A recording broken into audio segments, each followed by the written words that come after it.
What if I told you that just one thought, one single moment of weakness could destroy your entire future? That one greedy whisper in your mind could steal away the greatest opportunity of your life?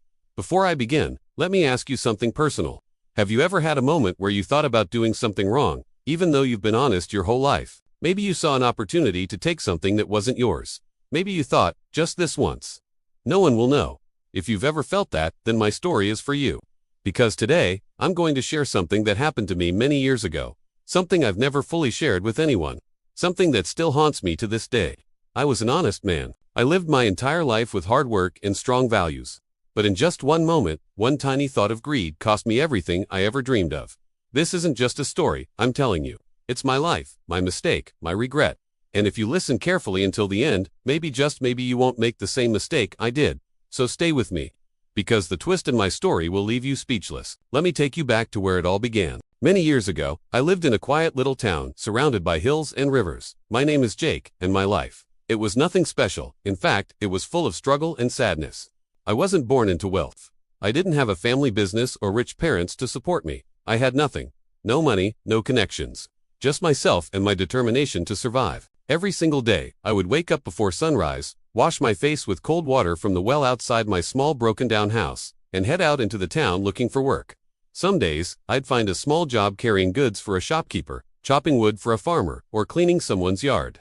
I'd earn just enough to buy a small loaf of bread and maybe some vegetables for dinner. Other days, nothing, absolutely nothing. I'd walk around the entire town from morning until evening, knocking on doors, asking if anyone needed help. But people would just shake their heads, look at me with pity, and close their doors. On those days, I would go to bed hungry, staring at the cracked ceiling of my tiny room, wondering if my life would ever get better, wondering if I would ever escape this cycle of poverty and struggle. But despite all the hardship, despite all the pain, I had one thing that most people don't: integrity. You see, I had worked for a small loan company once. It wasn't a glamorous job, but it was steady income. My responsibility was simple: keep records of who borrowed money and who paid it back. I was good at it. I was organized. I was trustworthy. Or so I thought.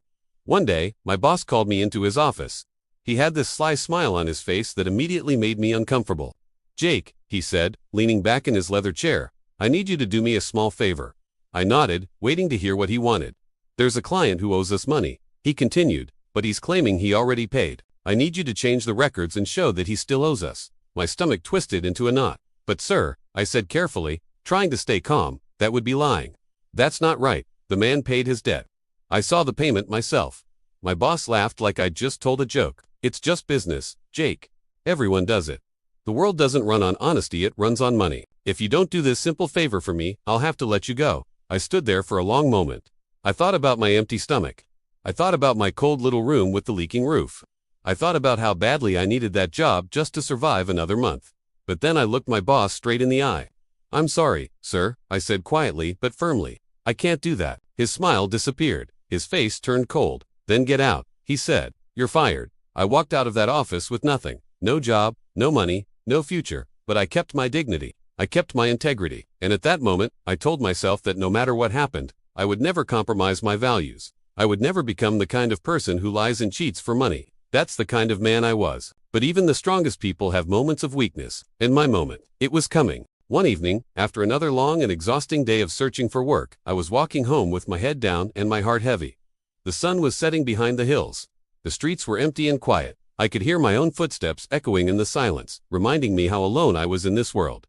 I was tired, so incredibly tired, not just physically, but emotionally, mentally. I was tired of struggling, tired of being poor, tired of wondering where my next meal would come from. And then, suddenly, a voice called out from behind me, "Excuse me, is there anyone here who can help me?" I stopped walking and turned around slowly. Standing there was an old man. Very old. He had a long white beard that reached down to his chest, wrinkled hands that trembled slightly, and tired eyes that had seen many years of life. He was dressed in simple clothes, nothing fancy, nothing that would make you think he was wealthy. And beside him were 3 large duffel bags. The old man looked at me with hope in his eyes.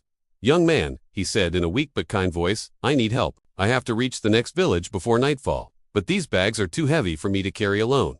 I looked at the bags. They were huge, stuffed full of something heavy. "I can manage 2 of them," the old man continued. "But this third one," he pointed to the largest bag with a shaking finger.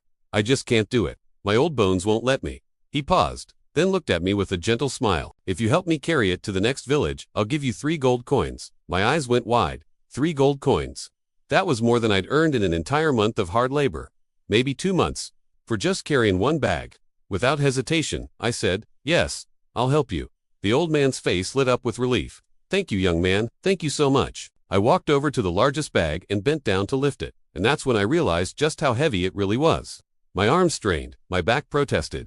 I nearly stumbled backward from the weight. "Wow," I gasped, adjusting my grip. "This is really heavy. What's in here?" The old man nodded calmly, like he expected this reaction. "Bronze coins," he said simply. "The bag is full of bronze coins." I stared at him for a moment, wondering why an old man would be carrying around a bag full of bronze coins. But I didn't ask. It wasn't my business. I adjusted the bag on my shoulder, took a deep breath, and said, "All right, let's go." And so we began walking together, me carrying the heavy bag that dug into my shoulder with every step, and the old man walking slowly beside me with the other 2 bags. As we walked, I noticed something strange. The old man kept looking at me, not just glancing, staring, like he was studying me, watching my every move. It made me uncomfortable. "Is something wrong?" I finally asked. The old man shook his head slowly. No, nothing wrong. Just making sure you don't run away with my bag." I frowned, feeling a sting of offense. "Why would I run away?" I asked. "You're paying me to help you. I agreed to carry this bag to the next village, and that's exactly what I'm going to do." The old man didn't respond. He just smiled faintly, almost sadly, and kept walking. I thought to myself, he probably thinks I'm a thief. He probably thinks I'm going to steal from him the moment he looks away. But I wasn't a thief. I had never stolen anything in my life. I just want to do honest work and earn my pay. I reminded myself, that's all I've ever wanted. And so we continued walking in silence, the heavy bag weighing down on my shoulder, the old man's eyes occasionally drifting toward me, like he was waiting for something. After another hour of walking, we reached the base of a steep hill. I looked up at the winding path that led to the top. It was rocky, narrow, and treacherous. One wrong step and you could twist an ankle or worse. I took a deep breath, adjusted the 2 heavy bags on my aching shoulders, and started climbing. It was slow going. Every step felt like a battle. The bags seemed to get heavier with each passing minute. My legs burned, my back throbbed, sweat dripped down my face even though the evening air was cool, but I kept going. I had made a commitment, and I was going to see it through. When I was about halfway up the hill, I stopped to catch my breath and looked back down. The old man was still standing at the bottom. He hadn't even started climbing. "Come on," I shouted down to him, my voice strained from exhaustion. "Why are you just standing there?" The old man shook his head slowly, his voice drifting up to me on the evening breeze. "I can't climb this hill, my boy," he said sadly. "I'm too old. My legs won't make it. These old bones have carried me far in life, but they can't carry me up this hill." I sighed heavily, wiping the sweat from my forehead. "Then give me the 3rd bag," I called down. "I'll carry it up for you. You can climb slowly without the weight." The old man hesitated again, and this time, his hesitation lasted longer than before. "But this bag," he said quietly, almost reluctantly, "has gold coins in it. Real gold. More valuable than everything else combined." He paused, his eyes fixed on me. "If you take it and run away over the hill," he continued, "I'll never catch you. I'll never see you again. I'll lose everything." I felt my frustration finally boil over. "I've already carried 2 bags for you," I yelled, my voice cracking with exhaustion and anger. "I crossed a freezing river. I climbed half of this miserable hill, and you still don't trust me." I shook my head in disbelief. "What do I have to do to prove myself to you?" The old man just looked at me with those tired, searching eyes, eyes that had seen too much of the world, eyes that had been disappointed too many times. "I don't know if I can trust you or not," he said slowly, his voice barely above a whisper. "But I have no choice." He held out the 3rd bag with trembling hands. "Take it," he said. "I'll walk slowly up the hill. You go ahead and wait for me on the other side." I climbed back down, grabbed the 3rd bag, which was even heavier than the other 2, and slung it over my shoulder. Without another word, I turned and started climbing again. As I climbed higher and higher, the old man disappeared from view. Now it was just me, alone on the hill, carrying 3 heavy bags, bronze coins, silver coins, gold coins. I stopped for a moment to catch my breath, my lungs burning, my muscles screaming, and that's when the thought entered my mind. If I run away right now, the old man will never catch me. I shook my head violently, trying to push the thought away. No, I'm not that kind of person. I'm honest. I've always been honest. I quit my job rather than tell a lie. I'm not going to start stealing now. But the thought didn't leave. It lingered. It whispered. It grew. He's old. He's slow. He's probably not even climbing the hill yet. By the time he reaches the top, I could be miles away. I kept walking, but my steps were slower now, more hesitant. If I take these bags, the thought continued, I'll be rich. Actually rich, for the first time in my life. I'll never have to struggle again. I'll never have to go to bed hungry. I'll never have to beg for work or be humiliated by people who have more than me. My steps quickened slightly without me even realizing it. I could buy a house, a real house with a roof that doesn't leak and walls that keep out the cold. I could eat real food, meat, fresh bread, fruits and vegetables. I could marry a beautiful woman who would love me because I could provide for her. I could live the life I've always dreamed of. And before I knew it, I wasn't walking anymore.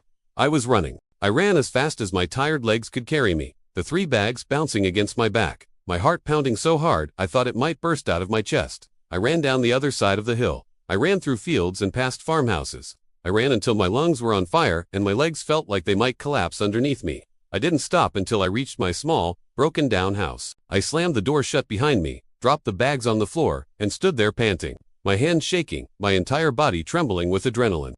For a long moment, I just stared at the 3 bags sitting on my dirt floor. I did it, I thought. I actually did it. Then, with trembling fingers, I reached down and opened the first bag. My face fell. No bronze coins, just stones, ordinary, worthless stones. My heart started racing even faster as I ripped open the second bag. No silver coins, just more stones. My hands were shaking uncontrollably now as I tore open the third bag, the one that was supposed to be full of gold. No gold coins, just stones. Nothing but cold, gray, worthless stones. What? I whispered, my voice barely audible. Why? Why would he lie to me? Why would he do all this? I stared at the pile of stones in disbelief, my mind spinning, trying to make sense of what had just happened, and then I saw it. A folded piece of paper at the very bottom of the third bag. With trembling hands, I pulled it out and unfolded it slowly, and as I read the words written on that paper, my entire world collapsed around me.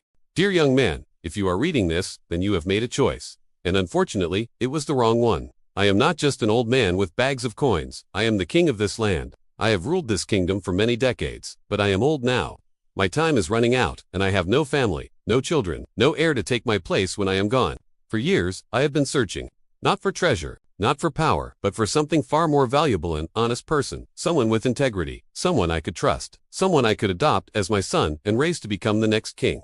I have tested many people over the years. I have given them the same test I gave you. I have watched them carry bags they believed were full of treasure. I have watched to see if they would remain honest when they thought no one was watching. Most of them failed. But you seemed different.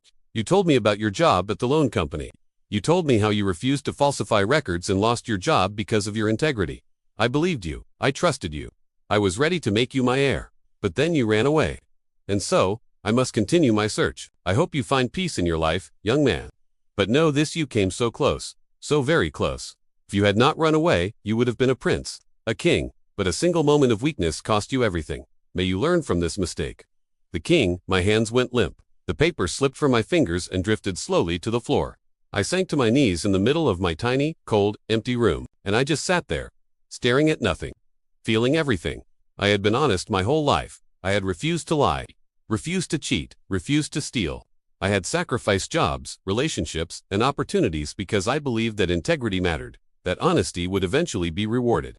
And then, in one moment, just one single moment of weakness, I threw it all away. If I had just controlled my thoughts for a few more minutes, if I had just waited for the old man at the top of the hill, if I had just stayed true to who I was for a little while longer, I would have been a prince. I would have been a king. I would have had everything I ever dreamed of, and more. But instead, I was nothing. Worse than nothing. I was a thief, a liar to myself, a betrayer of my own values.